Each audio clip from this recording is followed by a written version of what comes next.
امید ہے آپ سب خیریت سے ہوں گے۔ اگر آپ نے ابھی تک ہمارا چینل سبسکرائب نہیں کیا تو اسے ابھی سبسکرائب کر لیں اور بیل آئیکن کو دبانا بالکل بھی مت بھولیں۔ شکریہ۔ نمبر 10، یو نوک آن مائی ڈور۔ ادا ایک روشن خوبصورت نوجوان لڑکی ہے جو ایک پھول فروش پر کام کرتی ہے۔ وہ اپنی ڈگری حاصل کرنے اور اٹلی جانے کا خواب دیکھتی ہے، لیکن اس کے خواب اس وقت چکنا چور ہو جاتے ہیں جب بولت ہولڈنگ کمپنی کے وارث نے اس کی اسکالرشپ منسوخ کر دی اور اسے یونیورسٹی چھوڑنا پڑی۔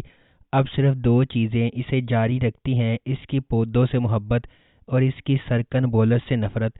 جب سرکن یونیورسٹی میں تقریر کرنے آتا ہے تو ادا باہر احتجاج کر رہی ہوتی ہے۔ بدقسمت واقعات کا ایک سلسلہ ان دونوں کو دن کے بیشتر حصے میں ایک ساتھ ہتھکڑیاں لگا کر چھوڑ دیتا ہے۔ جب ایدا کو معلوم ہوتا ہے کہ سرکن واقعی وہ سب کچھ ہے جس سے وہ نفرت کرتی ہے، مغرور، خود غرض اور ایک مکمل control freak. Number 9، the family. Aslan سوئی کان استنبول کے سب سے بدنام جرم خاندان کے سربراہ ہو سکتے ہیں، لیکن کھانے کی میز پر اس کی ماں حلیہ لوہے کی مٹھی کے ساتھ حکومت کرتی ہے۔ وہ اٹوٹ روایات کے ایک مجموعے کے ساتھ بے ہنگم قبیلے کو ایک ساتھ رکھنے میں کامیاب رہی ہے، جس میں سب سے اہم بات یہ ہے کہ آپ میز سے نہیں بچ سکتے۔ یہ سب کچھ دھواں میں اڑ جاتا ہے جب اسلان ایک ایسی عورت کی خاطر خاندانی رات کے کھانے میں خلل ڈالتا ہے جس سے اس کی ابھی ملاقات ہوئی تھی۔ خوبصورت ماہر نفسیات ڈیوین اور اسلان محبت میں پڑ جاتے ہیں، اور جیسے جیسے وہ قریب ہوتے جاتے ہیں، ماہر نفسیات اس کے متضاد خاندان کی تشخیص کرنے میں مدد نہیں کر سکتی۔ لیکن کیا ایک ماہر نفسیات میدان جنگ کے عین وسط میں پھینک کر سب کو ٹھیک کر سکتی ہے؟ اور کیا وہ اپنے زخموں سے مکمل طور پر ٹھیک ہوئے بغیر اسلان جیسے نارسسسٹ سے نمٹ سکتی ہے؟ Number 8، farewell letter. Allah Noor کی زندگی، جس میں وہ مکمل طور پر ضیاء پر منحصر تھی، خط کے ساتھ بدل جاتی ہے۔ ٹھیک 30 سال بعد، چاہے ہم اسے تقدیر کا موڑ کہیں، کائنات کا بے مثال انصاف یا محبت کی طاقت، یلدز اور کارلی خاندانوں کے راستے پھر سے گزر جاتے ہیں۔ دو مخالف خاندانوں، بالخصوص اللہ نور اور ضیاء کی قسمت اب ان کے بچوں اصلی اور مہمت کے ہاتھ میں ہے، جبکہ محبت صحیح وقت پر صحیح جگہ پر ہونے کا انتظار کر رہی ہے۔ اصلی اور مہمت کی قسمت غلط وقت پر غلط جگہ پر متحد ہو جاتی ہے۔ اصلی فرانس کے سب سے معزز سکولوں میں سے ایک سوربون جائے گی اور مہمت ہتھیجے سے شادی کرے گا جسے وہ ایک بہن کی طرح پیار کرتا ہے۔ اپنے خاندان کے اعتراضات کے باوجود وہ اس راستے پر ایک ساتھ چلنے کا انتخاب کرتے ہیں۔ یہ دونوں نوجوان محبت کرنے والے نہیں جانتے کہ ان کے شدید جذبات کی جڑیں 30 سال پہلے تک واپس جاتی ہیں، جب مہمت کے والد ضیاء اور اصلی کی والدہ اللہ نور کی شادی ہونے والی تھی۔ ضیاء اچانک غائب ہو گیا اور اللہ نور کو تنہا چھوڑ دیا۔ نمبر 7، سٹک مین۔ چھوٹی عمر میں زندگی سے نامرد آزما ہونے والا تامر اپنے خاندان کی پریشانیوں سے تنگ آ چکا ہے۔ ان تمام مشکل حالات کو کھیل میں بدل کر تامر اپنے اندر کے بچے کی حفاظت کرنے میں کامیاب ہو گیا۔ اپنی بہن مریم کے ساتھ وہ ایک یتیم خانے میں پلا بڑھا جب اس کے والدین نے اسے وہاں چھوڑ دیا۔ تامر اب شادی شدہ ہے اور اس کا ایک بچہ بھی ہے۔ اس کی کمپنی ایک دیو ہیکل امریکی کمپنی کی شیئر ہولڈر بن جاتی ہے۔ جب اس کا ڈیزائن کردہ کمپیوٹر گیم بہت کامیاب ہو جاتا ہے، سب سے پہلے وہ باسفورس پر ایک ولا خریدتا ہے تاکہ اپنے پورے خاندان کو ایک چھت کے نیچے جمع کر سکے۔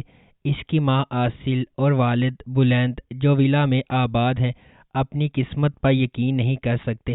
تاہم تامر کو ماضی کو بھولنا بہت مشکل لگتا ہے۔ تامر جس توازن کو ماننے کی کوشش کر رہا ہے، وہ پیری سے ملنے پر بدلنا شروع ہو جاتا ہے۔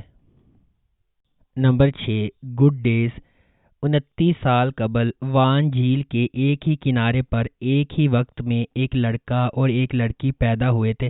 عقل مند اور بوڑھے سیٹرک نے دونوں خاندانوں سے ملاقات کی اور والدین کو بتایا کہ بچے ایک ہی قسمت میں شریک ہیں۔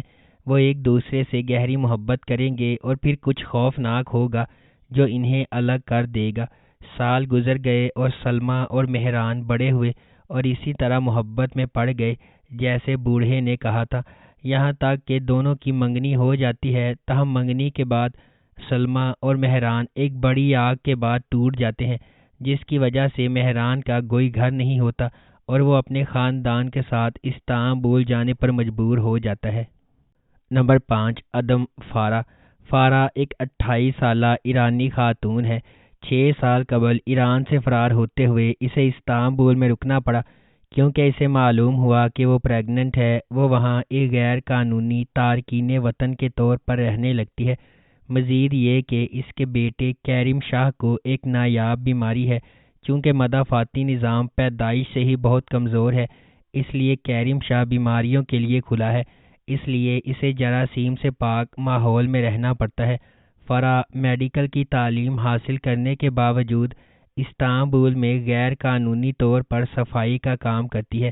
فرح کی زندگی کا مقصد اس کے بیٹے کیرم شاہ کے لیے صحت مند ہونا اور عام بچوں کی طرح زندگی گزارنا ہے۔ وہ جلد از جلد پیسے بچائے گی اور اپنے بیٹے کا علاج مکمل کر کے دوبارہ فرانس جائے گی، لیکن فرح کی دنیا راتوں رات بدل جاتی ہے۔ وہ مافیا کے ذریعے کیے گئے قتل کی گواہ ہے، جہاں وہ صفائی کرنے جاتی ہے اور طاہر لیکے سے ملتی ہے۔ نمبر 4، ہارٹ ایک۔ ڈرامہ اسک سے تعلق رکھنے والے ایک خاندان کی کہانی ہے جو استنبول ہجرت کرتا ہے۔ جنت، جو کہ جوان ہونے سے ہی کام کر رہی ہے اور شادی کے لیے تیاری کر رہی ہے، یلماز سے شادی کر لیتی ہے، جس سے وہ محبت کرنے لگتی ہے اور دلہن بن کر اپنے گاؤں سے استنبول آتی ہے۔ تقریباً 40 سال تک جاری رہنے والی ان کی شادی کے نتیجے میں ان کے 3 بچے ہیں۔ شادی جو اچھے وقتوں اور برے وقتوں میں شروع ہوئی تھی، جنت کے فالج اور موت کے ساتھ ختم ہوتی ہے۔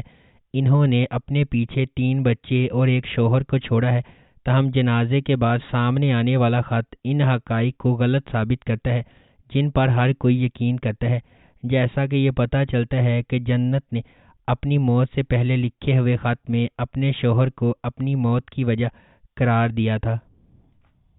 Number 3، life comes as it knows. زیادہ تر وقت زندگی آتی ہے جیسا کہ آپ جانتے ہیں۔ یہ انقرہ کے ناقابل تسخیر بدمعاش سعدی پایاسل کے لیے بھی ہے۔ سعدی پایاسل کا ماضی کارا بایر ہائی اسکول میں اس کی پیروی کرے گا، جہاں وہ اپنے گندے ماضی کو پیچھے چھوڑ کر جغرافیہ کے استاد کے طور پر مقرر ہوا تھا۔ ان بچوں میں سے ایک جو ریفارمیٹری سے کارا بایر ہائی اسکول میں آتے ہیں، سعدی کے لیے بہت خاص معنی رکھتا ہے، لیکن دونوں اس سے بے خبر ہیں۔ ایک اور چیز جس کے بارے میں سعدی پایاسل کو معلوم نہیں ہے، وہ ہے پبلک سیکیورٹی برانچ کی بے رحم پولیس اہلکار سونگل کی محبت اور دلچسپی جس کے ساتھ وہ انقرہ سے آیا تھا۔ نمبر 2، لو، لاجک، ریونج۔ ایسرا نے ہمیشہ قسم کھائی کہ وہ اپنے والد جیسے آدمی سے کبھی شادی نہیں کرے گی، جس کی کاروباری ناکامیوں نے اس کے خاندان کو دیوالیہ کر دیا اور جوانی کے دوران اسے جدوجہد کرنا پڑی۔ پھر اس کی ملاقات اذان سے ہوئی، جو سول سروس میں داخل ہونے والے ایک روشن نوجوان انجینئر تھے۔ دونوں نے شادی کی اور ایک آرام دہ مستحکم زندگی گزارنا شروع کر دی، جب تک کہ اذان نے اپنی کمپنی شروع کرنے کے لیے اپنی سرکاری ملازمت چھوڑ نہ دی۔ عنقریب ایسرا خاندان کو روا دوا رکھنے کے لیے 3 ملازمتیں شروع کر دیتی ہے، جبکہ اذان ایک دیوالیہ پن سے دوسری طرف اچھالا جا رہا ہے۔ بالآخر دونوں میں طلاق ہو جاتی ہے۔ Number 1، town doctor. Doctor romantic کا ترکش ریمیک۔ یہ سیریز ایک سنکی ٹرپل بورڈ سے سرٹیفائیڈ ورچو سرجن کی پیروی کرتی ہے جو شہر کے ایک اعلیٰ ترین ہسپتال میں اعلیٰ ملازمت چھوڑ کر صوبائی ہسپتال میں پہنچ جاتا ہے، جہاں وہ نوجوان ڈاکٹروں کی رہنمائی کرتا ہے۔ ترکش کا ریمیک باصلاحیت اور ہونہار عمر کی پیروی کرتا ہے، جس نے اپنے والد کو کھونے کے بعد ڈاکٹر بننے کا فیصلہ کیا، اور لیجنڈری سرجن علی، جس نے اپنی زندگی جان بچانے کے لیے وقف کر رکھی ہے۔ شہر کے ایک ٹاؤن ہسپتال میں عمر، علی ہوجا اور آئیڈلسٹ ڈاکٹر لیلا کے ساتھ راستے عبور کرے گا، اور ہم سامعین کے طور پر ان 3 ڈاکٹروں کی پرعزم جدوجہد کی پیروی کریں گے جو لوگوں کی مدد کرنے کے لیے اپنی پوری کوشش کرتے ہیں۔ اگر آپ کو ہماری یہ ویڈیو پسند آئی ہے تو اسے لائک کریں، شیئر کریں اور ہمارے چینل کو سبسکرائب کرنا بالکل بھی مت بھولیں۔ شکریہ۔